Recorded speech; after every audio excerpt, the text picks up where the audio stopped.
Bonjour tout le monde, j'espère que vous allez bien. Dans cette seconde partie consacrée à Jeremy Fitzgerald, je voudrais surtout qu'on parle des chances de revoir ce personnage dans le DLC de Security Breach ou dans l'un des prochains jeux. Est-ce qu'on va plutôt le revoir sous forme humaine ou sous la forme d'un animatronique possédé? Sur quoi on pourrait se baser pour le reconnaître si c'était le cas, etc.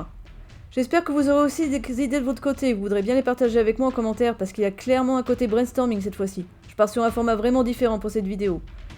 Pour ceux et celles qui n'ont pas encore vu ma vidéo de présentation, d'ailleurs, je rappelle aussi qu'aujourd'hui je vous parle pas vraiment en tant qu'Ellie, mais en tant que scénariste. En fait, j'ai suivi une formation pour bien préparer le lancement de mon propre projet, avec un premier arc qui se jouera en ligne, et normalement plusieurs autres arcs en jeu vidéo. Donc je voudrais aussi profiter de cette vidéo pour vous donner quelques astuces de scénariste pour repérer plus facilement les indices importants dans les jeux, en me basant sur des exemples dans Security Breach. J'espère que ça vous servira pour vos propres théories, ou même que ça vous servira pour vos scénarios si vous avez envie d'en écrire. Comme je l'ai dit, c'est vraiment un format différent des théories habituelles. Pour commencer, je rappelle que dans la première partie, on a vu que Jeremy Fitzgerald est en réalité un personnage très important. Si j'ai bien saisi l'idée générale, c'est le meilleur ami de Michael, c'est un héros à part entière qui fait tout son possible lui aussi pour battre William Afton, etc. Bref, c'est l'un des personnages principaux, et normalement, les personnages principaux, on les fait pas disparaître comme ça en claquant des doigts. Surtout que dans FNAF, les personnages principaux, ils disparaissent pas du tout en vrai. Parce qu'a priori, ils ont trouvé le moyen de nous ramener Cassidy, mais aussi, si je me suis pas planté, Charlie, Michael, Baby, etc. Donc rien qu'avec ça, je dirais que le retour de Jeremy Fitzgerald est très probable. Et je parle même pas de tous les indices qu'il nous avait filés dans Hellpointed, son DLC et la série de livres Fasper Fright. Même si je peux parfaitement comprendre que Scott se soit senti frustré en voyant qu'on était passé à côté du personnage, je trouve qu'ils en ont quand même fait des caisses pour nous ramener sur sa piste. Je trouverais ça un peu too much pour un gars qu'on n'est plus du tout censé voir. Là, j'ai plutôt l'impression qu'il préparait le terrain pour son retour. Mais bon, ça c'est juste mon ressenti. Ce qui est sûr en revanche, c'est qu'ils auront aucun mal à faire revenir Jeremy Fitzgerald s'ils en ont envie, parce qu'ils ont plusieurs portes ouvertes pour ça. Rappelez-vous, la dernière fois où on l'a vu vivant, c'était dans la pizzeria de Pizzeria Simulator, où il donnait un gros coup de main à son pote Michael. Mais que lui est-il arrivé ensuite? Option 1, il est mort dans l'incendie de la pizzeria. Je vais être honnête, personnellement j'y crois pas trop. Pourquoi je dis ça? Tout simplement parce qu'Henry, normalement, surveillait en douce tout ce qui se passait, et qu'il n'avait pas du tout l'intention de blesser un innocent. D'ailleurs, il avait même prévu une porte de sortie pour celui qui prendrait la pizzeria. Au final, il a reconnu Michael et il s'est dit qu'en vrai, il devait avoir envie de mourir et de trouver enfin le repos lui aussi. Et il avait sans doute raison, parce qu'entre la destruction totale de sa famille, son père qui a tué plusieurs enfants innocents et le corps atroce dans lequel il est coincé, on peut comprendre que Michael ait plutôt envie d'en finir. Jeremy, par contre, même s'il doit s'en vouloir pour ce qui est arrivé au petit frère de Michael, c'est pas du tout dit qu'il veuille mourir. En plus de ça, Henry parle uniquement à Michael à la fin du jeu. À aucun moment il évoque Jeremy. You, my brave volunteer, who somehow found this job listing not intended for you. Although there was a way out planned for you, I have a feeling that's not what you want. I have a feeling that you are right where you want to be. Donc ça semblerait plus logique que Henry ait choisi un moment où Jeremy était absent pour allumer le feu. Mais il faut reconnaître que les caméras ne couvrent sans doute pas à 100% la pizzeria. Donc s'ils veulent nous la jouer en mode Henry a pas vu que Jeremy était là parce qu'il était aux toilettes, dans les vestiaires ou n'importe quelle autre zone qui n'était pas filmée, ben ils peuvent en vrai. Donc même si j'y crois pas spécialement, je laisse une porte ouverte pour le méchoui de Jeremy. Dans ce cas, comme Jeremy avait vraiment envie d'arrêter William et qu'on est dans FNAF, ça m'étonnerait que son esprit repose en paix. On a plus de chances de le voir hanter un animatronique du Pizzaplex. Option 2, Jeremy n'est pas mort dans la pizzeria parce qu'Henry a fait très attention avant de déclencher l'incendie. Ça, j'y crois déjà beaucoup plus. Surtout que certains indices, dans la pièce de Michael, peuvent faire penser que notre cher Jeremy Fitzgerald est encore en vie, ou qu'il était encore en vie peu de temps avant les événements de Security Breach.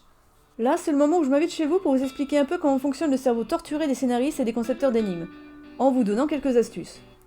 Parce que pour bien vous présenter ces indices, faut d'abord que vous compreniez à quel point le scénario était bien conçu. Donc servez-moi un verre s'il vous plaît, sortez la pauvre Juju de sa cage pour qu'elle profite aussi de la conversation, et on décolle. Ok, j'avoue qu'avec ce jeu on s'est retrouvé avec beaucoup de bugs, et c'est vraiment dommage même s'il faut quand même se rappeler que c'est une petite équipe. Par contre, sur le travail d'écriture du scénario et la construction des énigmes, je peux vous dire qu'ils ont vraiment fait un excellent boulot. Je sais que je suis vraiment toute nouvelle dans le métier, c'est peut-être pour ça que je me suis pris une telle claque, mais en décortiquant leur manière de travailler, j'ai vraiment eu l'impression de suivre une masterclass. Le travail qu'ils ont fait autour de Baby et de la pièce de Michael en particulier est exceptionnel. C'est tellement bon que je peux m'en servir d'exemple pour vous donner des conseils pour vos propres théories ou scénarios. Premier conseil, si vous avez du mal à distinguer les simples easter eggs des véritables indices à exploiter, gardez en tête qu'un œuf de Pâques, normalement, c'est juste un petit détail caché sympa, qui demande surtout d'être très attentif et d'avoir un bon sens de l'observation. Par exemple, pour repérer les droïdes de Star Wars cachés dans les hiéroglyphes des aventuriers de l'âge perdu, faut quand même avoir l'œil. Mais c'est pas censé vous demander beaucoup d'efforts non plus, c'est un petit clin d'œil sympa à repérer, pas une grosse récompense de fin de niveau. Et la pièce de Michael pour l'atteindre, il faut en faire des efforts. Il faut absolument avoir battu Monty, Chica et Roxy. Et en plus, il faut avoir l'idée d'utiliser le flash de l'appareil photo pour ouvrir la porte. Rien qu'avec ça, le coup de l'easter egg s'est mal embarqué. Et une fois qu'on analyse la pièce, ça s'arrange pas. Il y a un paquet de popcorn par terre, comme si quelqu'un se trouvait dans la pièce avant nous. Ça, c'est un morceau d'histoire. Et le pire de tout, c'est le message codé sur le mur et les enregistrements qu'il faut analyser. Normalement, on mixe pas les autres packs et les énigmes, sinon on paume les joueurs. Ils savent plus quels éléments ils ont le droit d'utiliser ou non pour résoudre l'énigme. Donc rien qu'avec ça, vous pouvez déduire que la déco de la pièce n'est pas un simple clin d'œil. Elle fait partie intégrante de l'énigme à résoudre, et aussi que vous devez trouver une information très importante dans cette pièce. Pourquoi je dis ça? Parce que cette énigme demande vraiment beaucoup d'efforts. Déjà pour trouver la pièce de Michael, mais aussi pour choper tous les enregistrements dans le Pizzaplex, décrypter le code, etc. Et quand on vous demande autant d'efforts, on vous donne une très grosse récompense. Mais ça vous le saviez déjà parce que c'est le même principe dans tous les jeux vidéo. Quand vous affrontez le dragon maudit de l'Apocalypse niveau 125, vous vous attendez à récupérer l'épée de l'éternelle agonie capable de trancher un éléphant en deux ou l'armure de l'angoisse éternelle capable d'absorber toutes les attaques, on est d'accord. Vous vous attendez pas à recevoir le caleçon troué de votre grand-père. Bah là c'est pareil. La pièce de Michael, c'est l'énigme la plus dure du jeu, donc une fois que vous l'avez résolue, faut trouver une méga info pour vous récompenser. Second conseil, n'hésitez pas à analyser la manière de travailler des scénaristes, surtout si vous voulez vous spécialiser dans un jeu en particulier. Quand vous affrontez un boss dans un jeu vidéo, vous faites comment pour le battre? Vous analysez sa stratégie, pas vrai? Bah c'est exactement pareil. Parce que pour tous les théoristes et les fans de mystère, il faut bien se dire que le vrai boss de fin, c'est nous.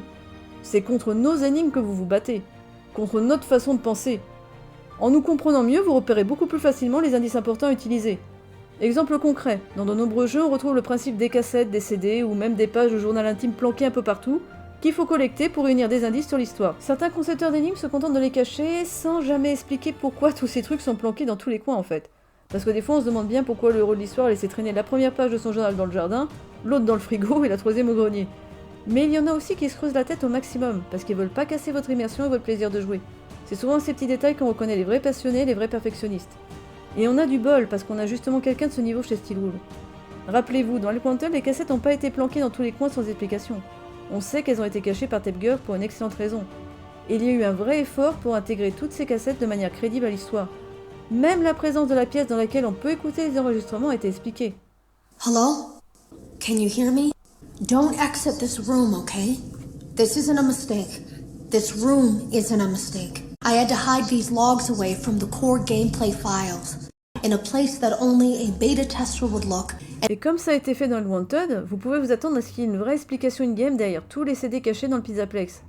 Il faut trouver qui les a planqués, pourquoi il les a planqués et surtout comment cette personne a bien pu se procurer ces enregistrements. À moins qu'il y ait un gros remaniement dans l'équipe, normalement ce sera comme ça dans chaque jeu FNAF qui réalisera Steel Wool. La prochaine fois, ils nous diront peut-être clairement pourquoi les 15 trucs qu'on est censé chercher ont été planqués un peu partout, comme ils l'ont fait dans le Wanted. Ou alors ils nous donneront juste des indices et il faudra trouver par nous-mêmes, comme dans Security Breach. Mais normalement, il y aura toujours une raison, parce que c'est comme ça que la team bosse, et aussi parce qu'une fois qu'on a habitué les joueurs à certaines choses, on peut pas franchement se permettre d'arrêter, sinon on risque de les décevoir. Et pour en finir avec la partie conseil, je voudrais juste attirer votre attention sur cet extrait du CD numéro 9 dont j'ai déjà parlé dans mes théories sur Michael et Baby. What are you doing? Oh, you like those? I do too. They smell so sweet, don't they? Apparently, the janitor on this floor has a garden and has been putting bouquets in the offices here for years. Dans cet extrait, à première vue, il n'y a rien de vraiment intéressant. Ça nous raconte l'histoire du concierge, nous a priori on suit totalement. Bref, je comprends que beaucoup de gens aient eu l'impression que ça servait à rien. Sauf que ça serait pas du tout normal que ça serve à rien. Quand on écrit un scénario, la règle c'est que tous les dialogues doivent servir à quelque chose. Ils doivent faire avancer l'histoire, apporter des nouveaux indices aux joueurs, mettre en avant le passé d'un personnage pour mieux comprendre sa personnalité et son comportement. Comme ils ont fait avec Vanessa par exemple, en nous expliquant son background familial. Ils peuvent aussi tout simplement servir à faire rire et à faire plaisir aux joueurs, comme les Fast Facts par exemple. Mais dans tous les cas, ils sont censés servir. Mis à part quelques cas exceptionnels, comme les aventures narratives du type Life is Strange, on limite vraiment les dialogues au strict nécessaire parce que la plupart des joueurs sont là pour jouer justement. Ils ont plus envie d'être dans l'action que d'écouter des gens parler. Donc quand ils parlent, il y a intérêt à ce que ce soit intéressant. Sans parler du fait qu'on n'a pas vraiment envie de payer un doubleur pour rien. C'est beaucoup mieux si son texte sert à quelque chose. C'est également pour ça qu'on n'est pas censé vous parler d'un personnage qui sert à rien dans les dialogues. Et encore moins vous raconter sa vie, qu'il cultive ses propres fleurs, etc. C'est beaucoup, beaucoup trop. Alerte rouge maximale sur le concierge, rien que pour ça. Si vous vous amusez à écouter tous les CD, vous verrez tout de suite que tous les autres personnages ont une excellente raison d'être cités. La personne qui a écrit les dialogues a vraiment bien respecté les règles du milieu. Louis fait une apparition de 5 secondes, juste le temps de nous dire qu'il travaille au service marketing. C'est utile parce que ça nous apprend que les événements du jeu FNAF AR ne sont pas canons avec l'histoire officielle. En tout cas pas canon à 100%, vu que dans ce jeu, Louis et Vanessa se connaissent également, mais que Louis ne fait pas du tout partie du service marketing. On parle du père de Vanessa pour nous expliquer son passé. On parle des techniciens parce que c'est eux qui ont repéré la seconde passion dans le Pizzaplex et qu'ils ont des doutes sur elle. Ce qui permet de faire avancer l'histoire, bref, tout est impeccablement millimétré, tout sert, de mon point de vue de jeune scénariste, c'est un travail excellent. Donc quand on vous parle du concierge, alors qu'on n'avait absolument pas besoin de savoir qui avait placé les fleurs là, et encore moins besoin de savoir qu'il les cultivait lui-même depuis des années, oui, ça doit vraiment beaucoup, mais alors vraiment beaucoup vous inquiéter. Et ce qui doit vous inquiéter également, c'est ce passage dans le CD4. You're not going to talk to me? No? What's the problem? Oh, the flowers? Yes, these are particularly fragrant today, aren't they? I'll move them. There. Now, let's see. What are you looking at? You're amazingly alert, aren't you? Parce qu'en réalité, c'est un team d'énigmes qui demande vraiment beaucoup d'efforts pour être écrit. De tous les contenus présents dans les enregistrements, c'est le plus compliqué d'un point de vue technique. L'idée en gros, c'est de vous raconter une scène de point de vue d'un seul personnage, une scène qui ressemble à rien à première vue, mais qui va prendre vie dans votre tête dès que vous aurez compris la véritable identité du concierge et la seconde patiente. Pour y arriver, la personne qui a écrit cette scène a dû se mettre dans la tête de la seconde patiente, déterminer les réactions logiques qu'elle allait avoir en voyant les fleurs, visualiser absolument tout, l'expression de son visage, son regard, son comportement, puis elle a dû prendre le point de vue de la psy et imaginer qu'elle était justement en train d'observer la seconde patiente à ce moment-là pour écrire son texte. Sans parler du fait qu'elle a aussi dû se placer dans la tête des joueurs, tenir compte d'absolument tout ce qu'ils avaient appris sur ces personnages dans les autres jeux de la franchise, pour placer autant d'indices qu'elle le pouvait dans les autres CD, dans la pièce de Michael et dans bien d'autres endroits du Pizzaplex en vérité. Bref, c'est un travail de malade que j'ai absolument adoré analyser. Par contre, pour bien comprendre ce passage, les joueurs doivent aussi faire l'effort de se mettre à la place des personnages, ce qui est parfaitement normal parce que c'est ce que tous les scénaristes attendent de leurs joueurs ou de leurs spectateurs quand ils bossent plutôt dans les films. Notre but, c'est de vous faire éprouver des émotions et pour ça, on fait tout notre possible pour que vous rentriez dans la peau des personnages, que vous vous mettiez à leur place, que vous compreniez leurs émotions, pourquoi ils font telle ou telle action, etc. Et tout ça sans vous donner la moindre description psychologique des personnages dans 95% des cas. En effet, une des toutes premières choses qu'on nous apprend quand on veut travailler sur des scénarios, c'est que les livres sont le royaume des mots. On peut donc y faire autant de descriptions qu'on veut autour des persos.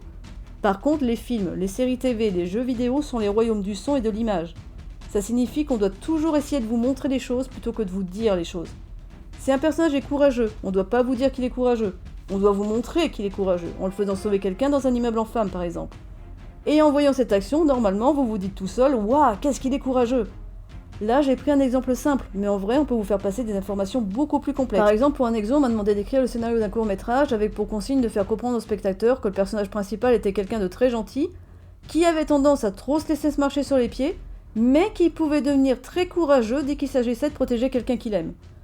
Toutes ces informations en 3-4 scènes, juste en montrant comment il se comportait avec les autres persos de l'histoire, sans donner la moindre description psychologique parce que c'est la règle d'usage dans le milieu du cinéma, de la télévision et des jeux vidéo. C'est la règle en France, c'est la règle aux États-Unis, c'est la règle en Allemagne, c'est partout pareil. C'est le b.a.-ba. On nous dit clairement que si on s'amuse à vous filer des descriptions écrites ou orales des personnages, on va passer pour de gros jambons auprès des membres de la profession.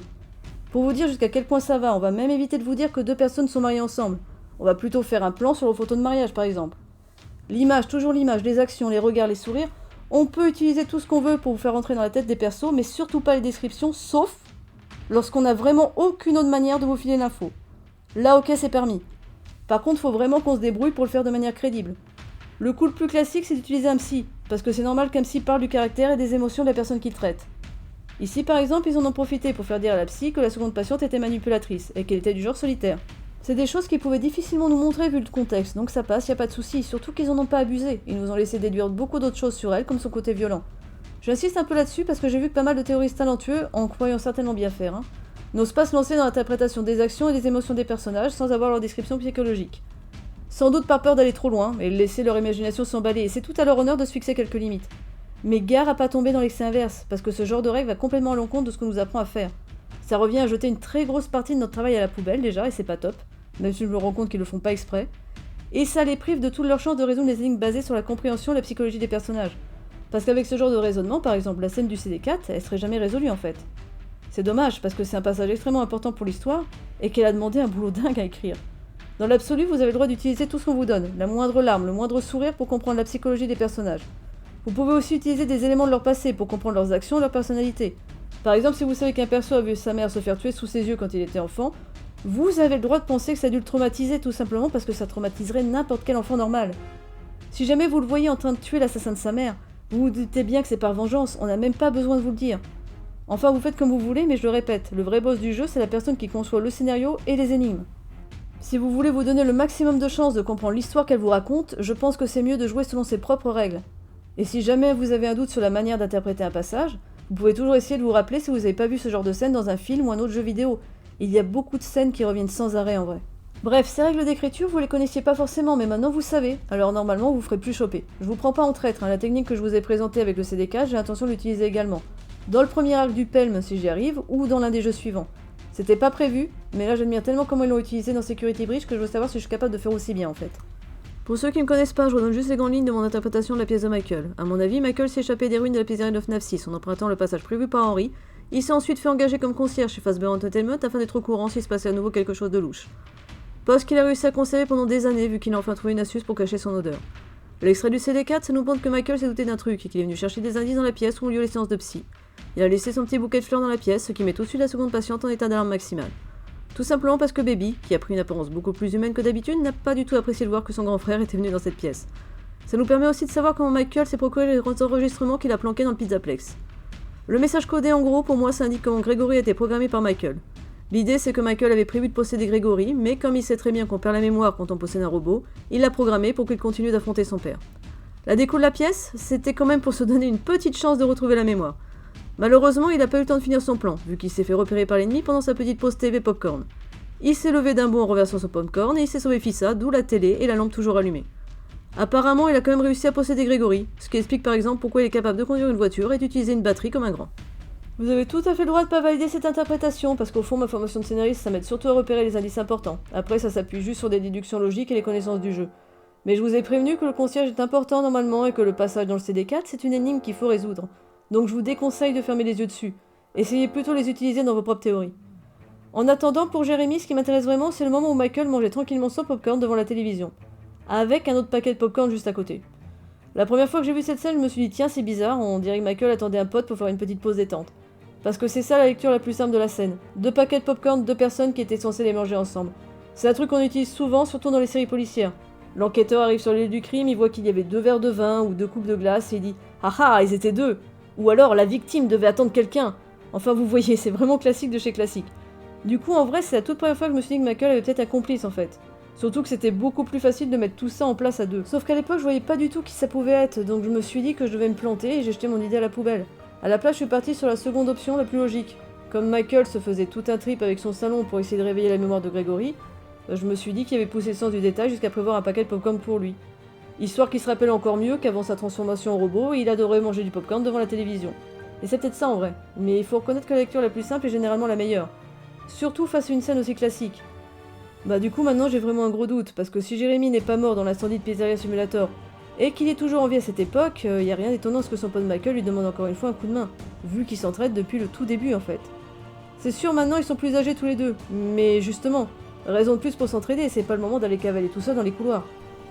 Et puis il y a cette histoire de ventilateur portable aussi. Ce modèle on trouve dans d'autres pièces du Pizzaplex et dans ces pièces-là je m'en fiche totalement parce qu'ils sont clairement là pour la déco. Mais dans la pièce de Michael je m'en fiche pas tant que ça parce qu'on est dans la pièce qui constitue l'énigme ultime du jeu. Et dans les énigmes de haut vol, normalement on n'est pas censé perturber les joueurs en leur ajoutant des décorations inutiles. Parce qu'on se doute qu'ils vont essayer d'utiliser tout ce qu'ils voient pour résoudre l'énigme.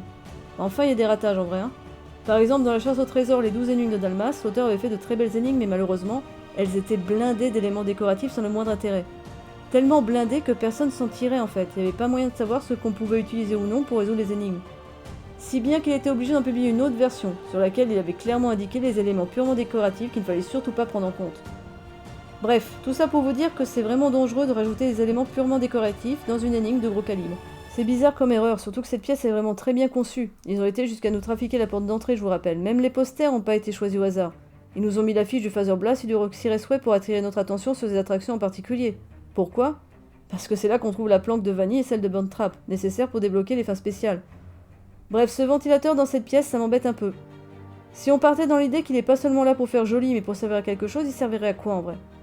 Parce que là, il est éteint. Sous-entendu, Michael s'en servait même pas durant sa petite session télévision. Normalement, il devait mettre un truc en place pour attirer Gregory dans la pièce afin de retrouver sa mémoire. Mais je vois pas à quoi ce ventilo pourrait servir à Gregory. Et Jérémy, est-ce que ça pourrait le soulager un peu par moment ? Parce que dans FNAF 3, il a une respiration super lourde dès qu'il se prend un coup de stress.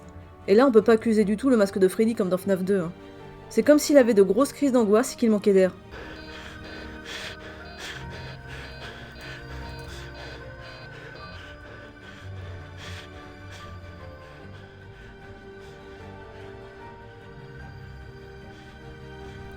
J'essaie de me mettre à la place du concepteur de l'énigme en fait. On a eu pas mal d'indices ces derniers temps pour nous remettre sur la piste de Jeremy Fitzgerald, donc il pouvait espérer qu'on ait compris qu'il bossait avec Michael avant même la sortie de Security Breach. S'il a vraiment bien fait son boulot, il sait aussi que pas mal de gens étaient déjà convaincus que Jeremy était le gardien de FNAF 3 et qu'il respirait difficilement par moments. Oui, peut-être que j'aurais pu mettre un ventilo si j'avais été à sa place, c'est possible. Mais ça pourrait aussi avoir un autre sens, donc je mets un point d'interrogation dessus. Si l'un de vous a une autre idée pour ce ventilo qui m'énerve, ce serait super gentil de me la mettre en commentaire s'il vous plaît. Ce qui serait bien aussi, ce serait de pouvoir calculer combien d'années séparent les événements de Pizzeria Simulator et ceux de Security Breach. 15 ans, 20 ans plus? Techniquement, Michael et Jeremy doivent avoir le même âge, et on pourrait se dire que, vu que Michael a survécu jusqu'ici, Jeremy aussi a toutes les chances d'être encore en vie. Oui mais voilà, Michael est coincé dans une espèce de corps de zombie tout chelou. On sait pas trop comment ça fonctionne, si ça se trouve il peut rester 200 ans dedans. Donc je cherche quelque chose de plus fiable pour voir si Jeremy pouvait vraiment être encore en vie. J'ai essayé avec cette histoire sur les ours qui ont disparu, parce que clairement c'est censé servir à quelque chose, on balance pas une info aussi space dans l'univers du jeu pour rien. Je me suis dit peut-être qu'il y a une étude américaine qui dit qu'en l'an 2300 ou je ne sais quoi, tous les ours auront disparu des États-Unis ou un truc du genre, mais j'ai pas trouvé. Alors soit j'ai mal cherché, soit l'histoire des ours sert à autre chose, mais en tout cas dans l'immédiat à mettre pas. Ce que je vois par contre c'est qu'on n'a pas l'air d'être très loin dans le futur, les hologrammes on les utilise déjà à notre époque, les véhicules n'ont strictement rien de futuriste. Du côté des ascenseurs et des postes de sécurité, il n'y a pas non plus de quoi se relever la nuit. En vrai la seule chose qui pourrait sembler futuriste ce sont les animatroniques. Sauf que dans le monde de FNAF, les robots ont toujours été très en avance sur le temps. Suffit de voir ceux qu'ils avaient déjà en 1987 par exemple.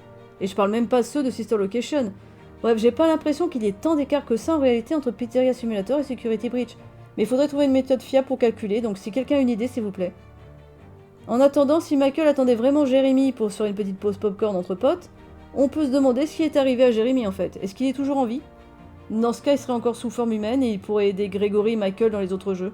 Voire même le recueillir chez lui, parce qu'avec son corps de gamin, ça va être un peu chaud pour Gregory et Michael de se débrouiller tout seul dans la grande ville.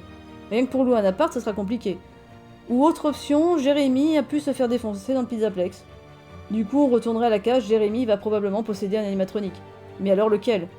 Honnêtement, j'ai peur pour Sun. J'ai collé Henry dedans, mais à l'époque, Jeremy Fitzgerald n'était pas du tout dans ma liste des suspects possibles. Cela dit, Henry reste quand même un très bon suspect pour Sun, donc Jeremy peut nous débouler dans les pattes sous la forme d'un autre animatronique en vrai. Et il y a toute cette histoire autour de Glamrock Bonnie aussi. Honnêtement, moi je suis plutôt dans l'idée que Glamrock Bonnie était utilisé pour upgrader le corps de Von Trapp, hein. Comme beaucoup de gens je pense, donc je m'attendais pas spécialement à le revoir dans le DLC. Mais à la réflexion, je me demande quand même s'il risque pas de faire une apparition d'une manière ou d'une autre, parce que j'ai pas l'impression qu'ils aient utilisé toutes ces pièces en vrai. En tout cas, on n'a pas son masque sur le visage de Von Trapp. Et on peut même pas jurer que toutes les pièces rajoutées viennent uniquement de lui. Du coup, on risque peut-être de tomber sur une version démembrée de Glamrock Bonnie dans un coin. Dans un état encore pire que celui-là en vrai. Et dans ce cas-là, est-ce qu'il y a une toute petite chance pour que l'âme de Jeremy soit dedans? Je me pose la question à cause de tous les efforts qui ont été faits pour nous ramener sur la piste de Jeremy Fitzgerald ces derniers temps. Je me dis que s'ils sont vraiment désespérés, ils peuvent nous le coller dans une version de Bonnie pour nous aider à le reconnaître. Mais ça dépend seulement de leur niveau de désespoir, parce qu'à part nous filer encore un gros indice sur son identité, je vois pas grand intérêt à le placer dedans. Surtout s'il est dans un très sale état, parce que ça risque de leur compliquer la vie pour réutiliser le personnage ensuite. Cela dit, on peut aussi le retrouver dans le corps d'un animatronique dont on n'a encore jamais entendu parler en vrai. Dans un cas comme dans l'autre, j'espère qu'ils lui feront dire quelque chose qui nous permettra de le reconnaître facilement. Comme appeler Michael son vieux pote peut-être, ou un truc du genre. Sinon on va devoir se baser uniquement sur ce qu'on connaît de sa personnalité, et on n'a pas des masses de choses sur lui. Personnellement, sur ma petite fiche perso, j'ai noté qu'il était très courageux et vraiment déterminé. Sa vie est menacée sans arrêt, il se prend des apparitions terrifiantes dans la tronche, mais il reste fidèle à sa mission, donc je pense qu'on peut dire qu'il est courageux et déterminé. J'ai aussi ajouté qu'il a le sens du sacrifice, vu qu'il a accepté sans broncher le rôle de bouclier humain, quand Von Guy lui a demandé de se tenir tout près des animatroniques pour éviter qu'ils attaquent quelqu'un, le fameux jour de la morsure de 87. Il a aussi le sens de l'amitié, visiblement, vu à quel point il soutient Michael. Il a le sens de l'humour, d'après ce que je vois dans cette scène. Et il doit se traîner un sentiment de culpabilité par rapport à la mort du Corvin Child. Si vous voyez d'autres choses à ajouter, n'hésitez pas à me le dire en commentaire, s'il vous plaît.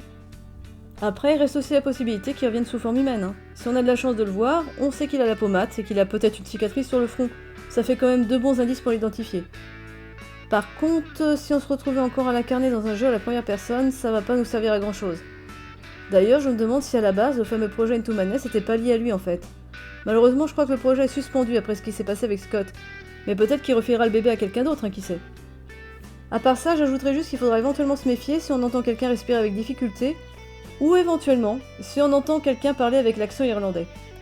Ça, on en reparlera dans ma théorie sur Cassidy et Jeremy Fitzgerald. En attendant la prochaine vidéo, je vous remercie sincèrement de m'avoir laissé entrer chez vous. J'espère aussi que les quelques astuces que je vous ai données vous rendront service, Et n'hésitez pas à les utiliser aussi dans mes propres jeux, si jamais vous avez l'occasion d'y jouer. En vrai, vous avez chopé pas mal d'infos sur moi aujourd'hui. Vous avez vu le genre de choses que j'ai appris à faire, quel type de personne j'admire. Après, je doute que ça vous suffise pour résoudre mes histoires, honnêtement.